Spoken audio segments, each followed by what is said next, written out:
इस परिवार में एक बार फिर से आपका स्वागत, अभिनंदन। चलिए आज की चर्चा को आगे बढ़ाते हैं। जैसे कि आप जानते हैं कि कार्तिक का महीना चल रहा है, तो इसी विषय पर मैं आपको जानकारी, कथा, महात्मा और कहानियाँ सुना रही हूँ। तो मैं कुछ और छोटी छोटी रोचक जानकारी और बताती हूँ। देखिए, अभी त्यौहार भी आ रहे हैं, दीपावली, धनतेरस, गोवर्धन और भैया दूज, गोपाष्टमी आदि सभी त्यौहार आने वाले हैं। तो उसके बारे में भी मैं आपको अलग अलग से वीडियो बना कर दूंगी। तो अभी आज मैं आपको सिर्फ ये बताना चाह रही हूँ कि दीपावली पे जो विशेष पूजा होती है माँ लक्ष्मी और गणेश जी की, तो उसमें हम कुछ चीज़ें जो होती हैं वो हमें इकट्ठी करनी चाहिए, सामान एकत्रित कर लेना चाहिए, जिससे कि पूजा करने में आसानी हो, क्योंकि ये चीज़ें कई बार नहीं मिलती हैं। देखिए, जितनी भी चीज़ें या जो भी बात मैं बता रही हूँ, मैं आपको अपनी हर वीडियो में ज़्यादातर कहती हूँ, अपनी तरफ से कहीं से कुछ नहीं बताती, किसी और के मुख से सुनी हुई बात भी नहीं बताती, केवल संतों के मुख से, अपने गुरु के मुख से और शास्त्रों में कही गई बातों जो लिखा हुआ है उससे कही हुई बातों से ही मैं आपको ये जानकारी देती हूँ, जिससे कि हमें कोई शंका ना हो, कोई दुविधा में ना आए या हम भ्रमित ना हो। तो बस मेरा यही लक्ष्य होता है कि आप तक सही जानकारी पहुँचे, तो वही मैं आपको बताती हूँ। देखिए, अब मैं आपको बता रही हूँ कि जो आप कार्तिक स्नान करते हैं, वो तो शायद आप जानते भी होंगे और करते भी होंगे कि सफ़ेद तिल डालकर या सफ़ेद तिल का चूर्ण जो होता है वो शरीर पर मलकर या थोड़ा सा स्पर्श करके उससे किया जाता है पूरे कार्तिक के महीने। यदि आप अभी तक नहीं कर पा रहे हैं और यदि आप स्नान कर रहे हैं कार्तिक का, तो ये आप आज से ही शुरू कीजिए। जितने दिन निकल गए कोई बात नहीं, लेकिन बाकी के दिन तो अभी हमारे पास हैं। और आंवले से भी स्नान किया जाता है। उसकी अभी मैं आपको आंवले के बारे में विशेष जानकारी, अभी आंवला नवमी भी आ रही है तो उससे पहले ही आपको दूंगी, क्योंकि आंवले की भी विशेष पूजा होती है, उसका भी स्नान किया जाता है और पूजा की जाती है। और कितनी अलग अलग परिस्थितियों में जो तिथियां आती हैं उनमें पूजा नहीं करनी चाहिए, तो वो मैं आपको एक अलग से वीडियो दूंगी।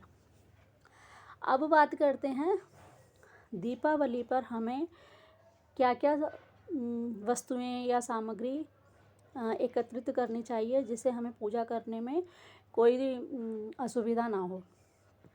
तो देखिए, आप जो सामान है उसमें आप कमलगट्टे की माला ज़रूर लें और पारे के लक्ष्मी गणेश जी दिवाली पर लें, उसकी स्थापना करें।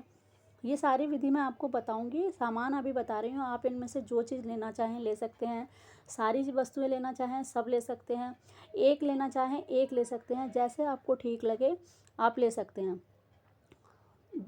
बस आप लीजिए और कीजिए, आपको अच्छी लगे तो आप कीजिए, वरना आप छोड़ दीजिए, जैसे मैं हर बार आपको कहती हूँ। तो आप पारे के लक्ष्मी गणेश जी लीजिए। और जो पारा है, पारद ही कहते हैं इसे, इसके ये सिद्ध धातु होती है। तो और स्टिफ जो होती है, स्टफिक जो एक पत्थर होता है, चमकता है, पारदर्शी, उसके आप श्री यंत्र यदि आपको मिल जाए तो आप उन्हें लीजिए। और गोमती चक्र होते हैं, ये भी आप जो पूजा पाठ की जो जहाँ पे सामग्री मिलती है, ये सभी चीज़ें आपको बड़ी आसानी से वहाँ मिल जाएंगी। तो गोमती चक्र लीजिए। कौड़ी होती हैं जो सफ़ेद कौड़ी अलग होती हैं, पीली कौड़ियाँ अलग होती हैं, तो आप ये भी ले सकते हैं। आप 2 लें 5 लें, आपकी मर्ज़ी है, जैसे भी हो आप ले सकते हैं। ये लीजिए। कुबेर यंत्र लीजिए। कमलगट्टे की माला मैंने आपको बता ही दी है। तो ये सारी चीज़ें आप लीजिए, इकट्ठी कीजिए। और इसकी पूजा कैसे की जाएगी, स्थापना कैसे की जाएगी, क्या महत्व है, ये सारी जानकारी मैं अपनी आने वाली वीडियो में आपको दूंगी।